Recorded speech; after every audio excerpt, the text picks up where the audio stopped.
بالله من الشيطان الرجيم بسم الله الرحمن الرحيم إن الصلاة كانت على المؤمنين كتابا موقوتا آمنت بالله صدق الله العظيم إن الله وملائكته يصلون على النبي يا أيها الذين آمنوا صلوا عليه وسلموا تسليما بآواز بلند پڑھ لیجیے اللهم صل على سيدنا ومولانا محمد وعلى آل سيدنا ومولانا محمد وبارك وسلم وصل عليه الصلاة والسلام عليك يا سيدي يا رسول الله وعلى آلك وأصحابك يا سيدي يا حبيب الله الصلاة والسلام عليك يا خاتم النبيين وعلى آلك وأصحابك يا رحمة للعالمين حضرت عزیز وقال خالق کائنات مالک ارض و سما کا احسان ہے کہ اس نے مجھے اور آپ کو اپنے گھر میں آنے کی توفیق عطا کی ہے۔ اللہ میری اور آپ کی حاضری کو اپنی بارگاہ میں شرف قبولیت عطا فرمائے۔ ہمارے ٹوٹے پھوٹے رکوع سجود رمضان مبارک کے روزے قرآن کی تلاوت اللہ اپنی پاک بارگاہ میں شرف قبولیت عطا فرمائے۔ مسائل کا سلسلہ آج ہم نے نماز کے متعلق چند ایک باتیں سماعت کرنی ہیں۔ اللہ مجھے حق سچ بیان کرنے کی توفیق عطا فرمائے اور ہم سب کو سننے سنانے کے بعد عمل کی توفیق عطا فرمائے۔ اللہ قرآن کے اندر ارشاد فرماتا ہے ان الصلاۃ کانت علی المؤمنین کتابا موقوتا، مایا کہ مومنین پر نماز مقررہ وقت پر فرض کی گئی ہے۔ اس سے مراد کہ جب نماز فجر کا وقت داخل ہو تو اس کے بعد ہی نماز فجر ادا کی جا سکتی ہے۔ نماز ظہر کا وقت داخل ہونے سے پہلے اگر کوئی بندہ نماز ادا کرتا ہے تو اس کی نماز نہیں ہوتی۔ یہ قرآن کا حکم ہے اور ہم نے جو گھڑی پر ٹائم لگایا ہے فجر کا 5:20 پہ ہم نے ادا کرنا ہے، نماز ظہر 1:30 بجے ادا کرنی ہے۔ یہ میرا اور آپ کا بنایا ہوا ٹائم ہے کہ ایک مقرر کیا گیا ہے۔ ہم نے اس پہ زیادہ زور دیا ہوتا ہے کہ 1:30 بجے کا ٹائم ہے، اس سے 1 سیکنڈ پہلے بھی نہیں ہونی چاہیے اور 1 سیکنڈ بعد بھی نہیں ہونی چاہیے۔ اگر 1:30 بجے سے 2 منٹ پہلے یا 2 منٹ بعد ہو جائے تو کوئی فرق نہیں پڑتا۔ نماز ظہر کا جو وقت ہے وہ غالباً 12:15 بجے ٹائم داخل ہوتا ہے، اس سے لے کر نماز عصر کا ٹائم داخل ہونے تک یہ نماز ظہر کا وقت ہے۔ اس وقت کی بات کی جا رہی ہے کہ جب نماز فجر کا وقت داخل ہو تو نماز ادا کی جائے۔ نماز ظہر کا وقت داخل ہو، فجر کا ٹائم داخل جب ہوتا ہے اور ٹائم ختم ہونے تک نماز فجر ادا کی جا سکتی ہے۔ اور یہاں پر ایک مسئلہ یہ ضرور سماعت فرما لیں، ہمارے ہاں ایک مزاج بنا ہوتا ہے کہ ایک عرف میں ایک چیز چلی ہوتی ہے، جس طرح نماز مغرب کے حوالے سے حکم ہے۔ نبی دو عالم صلی اللہ علیہ وسلم نے فرمایا کہ نماز مغرب میں تاخیر نہیں کرنی چاہیے۔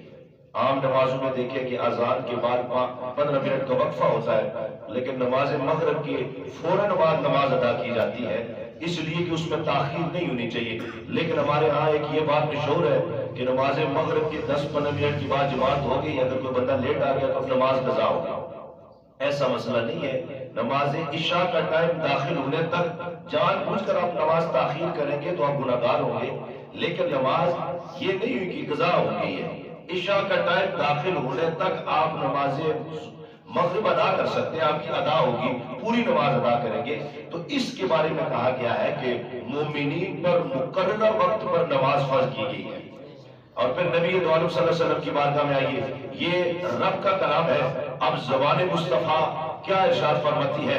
حضرت ابو ذر غفاری رضی اللہ تعالیٰ عنہ آپ فرماتے ہیں نبی دو عالم صلی اللہ علیہ وسلم کے ساتھ میں چہل قدمی کے لیے باہر نکلا، حضور ایک درخت کے نیچے جا کر بیٹھے اور پھر اٹھ کر حضور نے اس کی ٹہنی کو پکڑ کر یوں جھنجھوڑا اور جھنجھوڑ کر اس کے پتے گرنے لگے تو حضور نے فرمایا ابو ذر غفاری دیکھتے ہو؟ میں نے عرض کیا رسول اللہ جی۔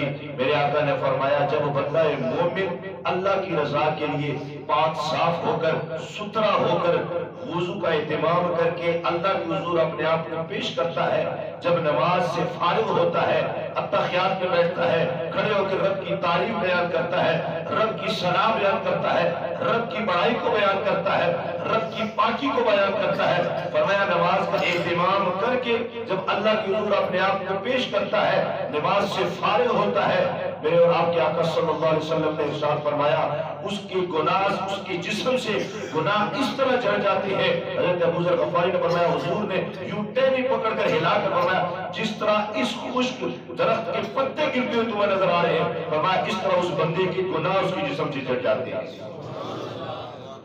یہ عمل وہ ہے کہ جب بندہ نماز کے لیے اللہ کے حضور پیش ہوتا ہے، اور پھر میرے اور آپ کے آقا صلی اللہ علیہ وسلم نے ارشاد فرمایا کہ میری امت کے دو طرح کے نمازی ہیں، فرمایا ان کے رکوع سجود ایک جیسے ہیں لیکن ان کی نماز میں زمین و آسمان جتنا فرق ہے۔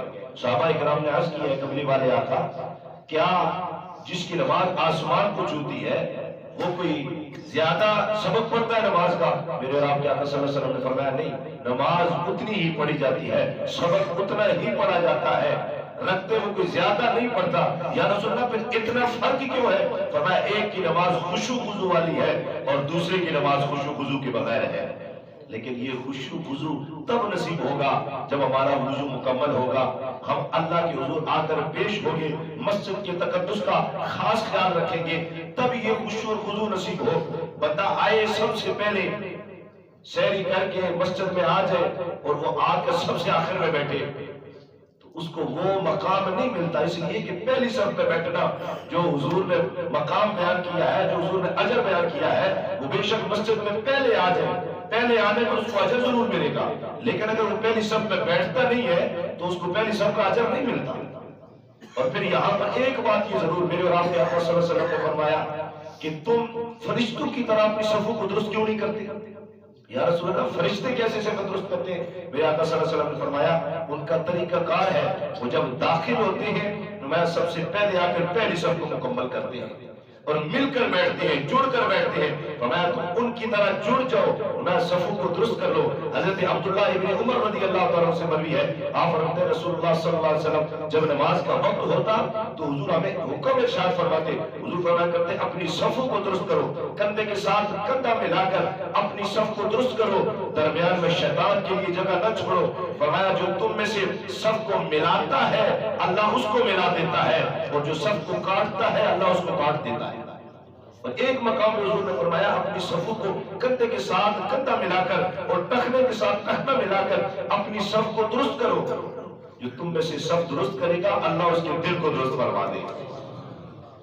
ہماری نمازوں کے اندر اور یہ خاص طور پر اس بات کی توجہ ہونی چاہیے، اگر اتفاق سے پیچھے نماز پڑھنا نصیب ہو تو اس وجہ سے بڑی تکلیف ہوتی ہے کہ ہم مسجد میں آتے ہیں اور آ کر بھی ہم ثواب سے محروم ہوتے ہیں، پیچھے بیٹھتے ہیں، اور پھر وہ جو بندہ پیچھے سے چھلانگ کے آتا ہے آگے۔ اور یہاں پر ایک بات یہ بھی ہے، نبی کریم صلی اللہ علیہ وسلم نے ارشاد فرمایا یہ دوسرے کے کندھوں کو پھلانگ کے آگے جانا، یا کچھ لوگوں کی عادت ہے فرض نماز جو ہی ختم ہوئی تو فوراً پیچھے بھاگ کے پیچھے جانا ہے۔ اس چیز کو اس بات پر میں نے اور آپ نے غور کرنا ہے کہ اتنا اہتمام کر کے وضو کر کے اتنا اپنے آپ کو وقت نکال کر مسجد میں آئے، اتنے دور سے چل کے آئے، بجائے ہمارے لیے جنت کا راستہ ہموار ہو ہم اپنے لیے جہنم کی طرف راستہ بنائیں، ہمارے لیے اس سے بڑی بدبختی نہیں ہے۔ اس لیے کہ اللہ کے رسول صلی اللہ علیہ وسلم نے فرمایا وہ لوگ اس بات سے ڈرتے نہیں ہیں جو مسجدوں میں جاتے ہیں اور لوگوں کے کندھوں کو پناہ کر جاتے ہیں، فرمایا وہ جہنم کی طرف اپنے لیے پل بنا رہے ہیں۔ ہم نے کبھی غور و فکر کی اس بات؟ نہیں غور و فکر کی۔ اور یہاں پر اکثر آ کے لوگ کہتے ہیں کہ پیچھے صفیں درست نہیں ہوتی، یہ مسئلہ شریف سماج فرما لے، پہلی صف ہے اگر اس سائڈ سے یا اس سائڈ سے اگر گنجائش ہے بندے کی اور وہاں وہ جگہ خالی ہے تو پیچھے آنے والا جو نمازی بھی اس چیز کو خیال نہیں رکھتا، صف مکمل نہیں کرتا، تو پیچھے آنے والے کی نماز نہیں ہوتی۔ اس لیے حکم یہ ہے کہ صف درمیان سے شروع کی جائے اور اس کو دائیں بائیں طرف اس کو پھیلایا جائے، اور پیچھے آنے والا جو بندہ دوسری صف میں آئے وہ آگے دیکھے اس دائیں سائڈ پہ بائیں سائڈ پہ دونوں سائڈ پہ دیکھے کہ صف خالی تو نہیں ہے، وہ دیکھے پہلے صف کو مکمل کرے۔ اگر صف خالی ہے اور وہ آگے پیچھے دوسری صف میں کھڑا ہو گیا تو یہ شرعی مسئلہ ہے، اس کی نماز نہیں ہوتی۔ ان چیزوں کا میں نے اور آپ نے خیال رکھنا ہے اور پھر اکثر یہ آگے بتایا جاتا ہے، لوگ کہتے ہیں جی آپ مسئلہ نہیں بتاتے. میں نے کہا ہم تو مسئلہ بتاتے ہیں، یہ دعا کریں اللہ ہمیں عمل کی توفیق عطا فرمائے. مسئلہ ہر ایک کو پتا ہے، ہر ایک کو پتا ہے، لیکن ہم عمل کی طرف نہیں آتے. اس ٹائم علماء سے زیادہ عوام کو مسئلوں کا زیادہ پتا ہے، کیونکہ موبائل کا دور ہے، ہر بندہ ڈاؤن لوڈ کرتا ہے اور مولوی صاحب کو چیک کرنے کے لیے آگے مسئلہ پوچھا جاتا ہے. عمل ضرورت اس چیز کی ہے کہ میں اور آپ عمل والے بن جائیں، اور عمل سے ہی زندگی ہے.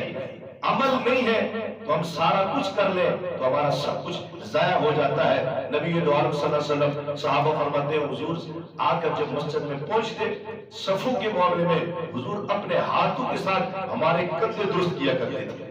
ہمارے کندھے ملا کر صف کو درست کیا کرو، ساتھ مل کر کھڑے ہونے سے اللہ دل کی دوریوں کو دور فرما دیتا ہے. محبتوں میں اللہ قربتوں میں یہ چیزیں تبدیل فرما دیتا ہے. اور ہمارے ہاں تو یہ دیکھیں نبی دور اسلام ایک حسن ہے. یہ مسجدوں میں جمع ہونا، جماعت کے لیے اکٹھا ہونا، اس میں اللہ کے رسول صلی اللہ علیہ وسلم کی بڑی حکمت ہے.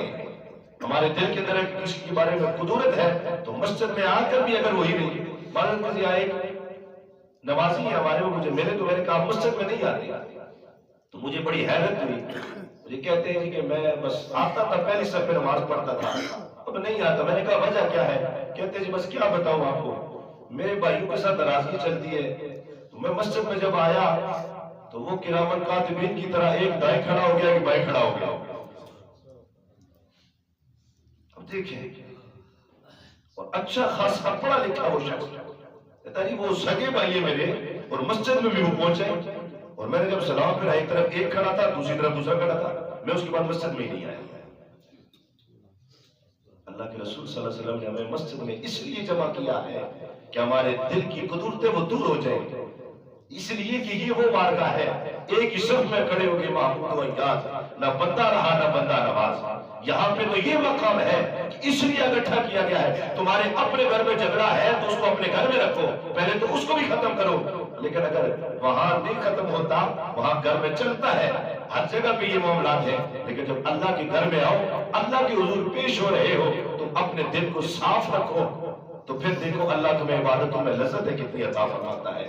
اس لیے مسجدوں میں جمع ہونا، صفوں کو درست کرنا. ہم یہ کھڑے ہوتے ہماری کوشش ہوتی ہے ہمارے پاس بھی کھڑا نہ ہو، ہم یوں کو نہیں کر کے کھڑے ہوتے. نہیں بھائی، مسجد میں کھڑے ہونا ہے، اللہ کے حضور پیش ہونا ہے تو ہم نے اپنے دل کو وسیع کرنا ہے، جڑ کے کھڑے ہونا ہے. حضور نے فرمایا ایک دوسرے کے ساتھ جڑ کے کھڑے ہو، دوسرے پائیوں پر تم اپنے لیے اپنا مزاج نرم رکھو. یہ مسجد کا اصول ہے، حضور کی تعلیمات یہ ہے. ہم مسجد میں ایک تو وہ جو آتا ہی نہیں ہے، ایک تو وہ آتا ہی نہیں، ایک آتا ہے. میں اور آپ اگر مسجد میں آئے اور آ کر جو بندہ کوئی ناراض ہو اور ہمارے ساتھ کھڑا ہو جائے تو ہمیں بھول ہی جاتی ہے نماز کہ ہم نماز پڑھ رہے ہیں، پوری نماز میں اسی کے چکر میں رہتے ہیں. اس لیے اللہ کے حضور ہم نے پیش ہونا ہے، ہم نے اپنے آپ کو درست کرنا ہے. اور اسی لیے تو دیکھیں ہم نمازیں پڑھ کر باہر نکلتے ہیں، ہمارے حالات نہیں بدلتے. ہم نے جھوٹ کو نہیں چھوڑا، ہم نے فراڈ کو نہیں چھوڑا. حالانکہ قرآن کی آیت ہے کہ نماز تو بے حیائی اور برائی سے روکتی ہے. نماز پڑھ کر اگر بے حیائی اور برائی سے نہیں رکے تو مطلب یہ ہے کہ ہماری نماز قابل نہیں ہے، ہماری نماز درست نہیں ہے.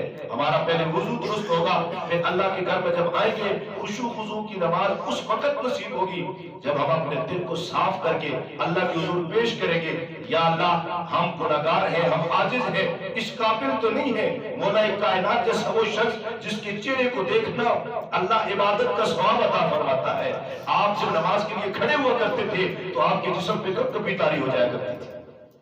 کسی نے پوچھا کہا حضور کوئی خاص اس وقت آپ کو تکلیف ہوتی ہے؟ آپ نے فرمایا نہیں، تکلیف نہیں ہوتی، بس خدا کے خوف میں دل لرز جاتا ہے کہ اتنی بلند و بالا بارگاہ میں جا رہا ہوں، پتہ نہیں رب قبول بھی کرے گا یا نہیں قبول کرے گا.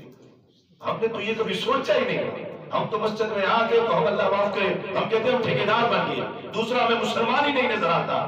نمازیں پڑھ کر کہیں میرے اور آپ کے دل میں یہ نہ آ جائے کہ میں نمازی ہوں، کہیں قرآن پڑھ کر یہ بات نہ آ جائے کہ میں بہت بڑا قاری ہوں، کہیں اچھے عمل کر کے کہیں یہ کوئی نہ آ جائے کہ میں بہت نیکوکار ہوں. پڑھے ہوتے مان نہ کری تے متا کی میں پڑھیا او جبار کہاں سے لیدا دو روڑ تیری دل کڑے.